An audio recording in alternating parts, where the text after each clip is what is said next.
1月20号，在联合国人权理事会的大会上，澳大利亚成为各国众矢之的。在18号，各国提交了对澳大利亚人权的质询文件，而中国代表火力全开，向澳大利亚提出5大质询。首先是打击种族歧视和保护少数民族权利，包括德国、加拿大等国，焦点在澳大利亚原住民权利以及儿童刑事犯罪年龄上。澳大利亚儿童刑事判决最低年龄是10岁，最重要的关注点是人口数量少的原住民被监禁儿童比例却高得离谱。澳大利亚多次因为原住民问题遭到联合国调查，不仅是监禁人口比例极高，他们几乎在所有经济和社会指标中都是最低端。2是关闭移民拘留中心。澳大利亚粗暴拘留移民问题也很严重，为了遏制移民涌入，澳大利亚一直采取离岸移民拘留政策，非法移民只能先拘留在限定的难民收容所，然后再经历漫长的审核，这个审核期限可能是几个月，也可能是数十年，而且被强制拘留的难民生活条件十分困难。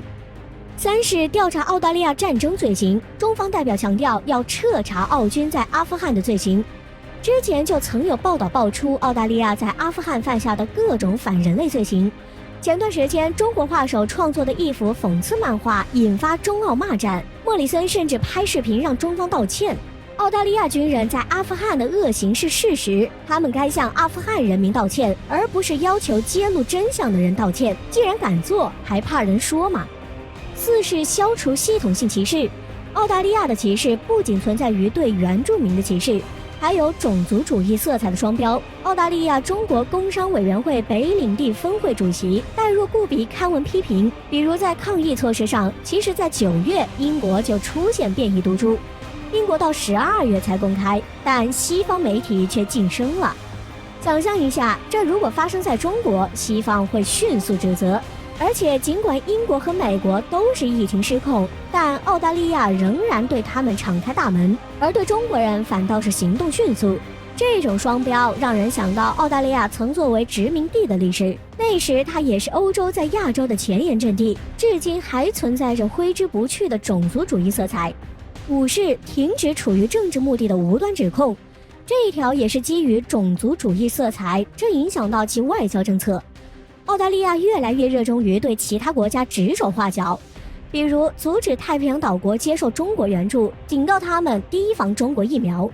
这些都证明澳大利亚面对不同群体使用不同的规则，自己劣迹斑斑，却总是跳出来指责别人。希望澳大利亚扪心自问，自己有没有这个资格。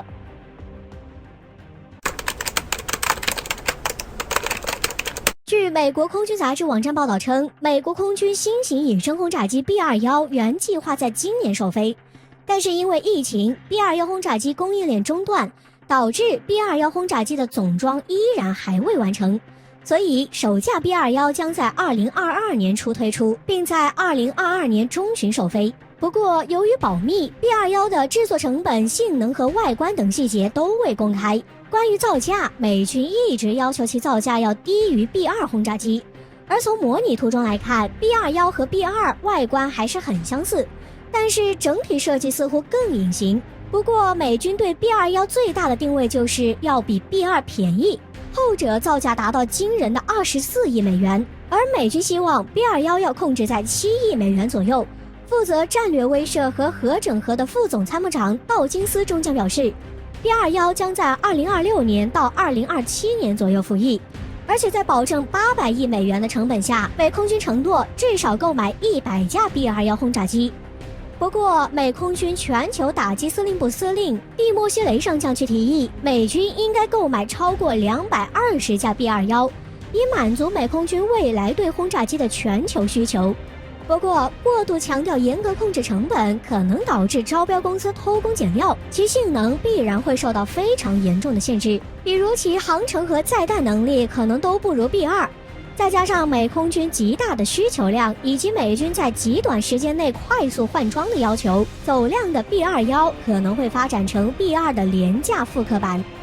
无论如何，这都将对中国产生很大的威胁，但美国人却认为反倒是美军需要警惕中国。目前全球只有中美俄3国发展轰炸机，自然会引起一些比较。有美国网友讽刺：“我想知道中国和俄罗斯隐身轰炸机走到哪一步了？维基页面好几年没更新了。”不过，也有人认为，其他国家都不想要轰炸机，即使中国和俄罗斯也发展，但是他们并没有美国这样的全球野心。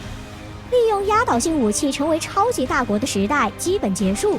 这样做非常昂贵。冷战时，美国引诱对手在武器项目上投入巨资，而忽视经济方面投资。苏联在这方面失败了，而中国正在对美国做同样的事儿，美国还没有汲取教训。事实上，这种说法其实也是一个悖论。美国、中国和俄罗斯都想要隐身轰炸机，就证明它有其存在的意义。这种言论就和以前航母无用论相似。而且，我国发展隐身轰炸机是基于自身安全防御需求，并不是为了军备竞赛，与美国还有很大差距。美国自己强行拉中俄进入军备竞赛，恕我们不会奉陪。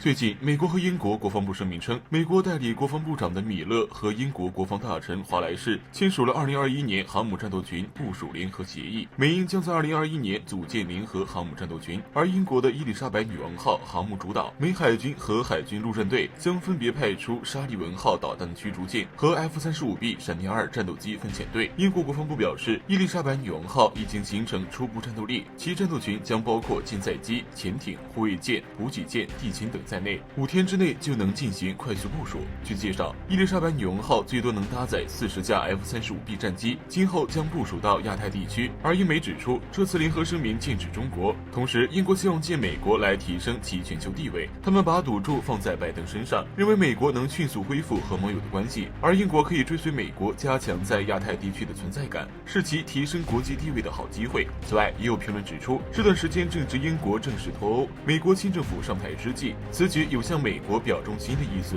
但是在英国航母还未出港之时，坏消息却接连传来。据英国媒体报道，继英国脱欧受到欧洲制裁后，又传来一个坏消息：拜登可能会让美国等待4年再签订英美自由贸易协议。英国出口受到欧盟限制，英国首相约翰逊原本寄希望于早日和美国签订自由贸易协议，现在希望破灭。前美国国家安全委员会欧洲事务高级主任查尔斯·库普坎指出，拜登上任后优先事项不会是国际贸易，而在国际舞台上挑战中国，英国可能要被迫等待协议签署。这2年他的工作重心肯定是处理美国国内问题，近2年内达成英美贸易协定可能性很小，就连欧盟和美国之间的贸易谈判都很艰难，更不用说脱离欧盟的英国啥也不是，市场价值也比不上欧盟，凭什么和英国签自贸协议？对此，有英国专家表示，和中国的贸易将是英国未来4年的重中之重，这4年我们肯定将会在很多地方被迫妥协忍让。果不其然，最近英国政府变脸之快令人咂舌，英国议会下院表决具有极大争议的种族灭绝条款，但是修正案被否决。英媒表示，有人恶意炒作针对中国，英国政府明确反对。但事实是，英国一旦通过这个修正案，将无法和中国签订贸易协定。现在的英国就是想从别人口袋赚钱，用不肯低下高昂的头颅。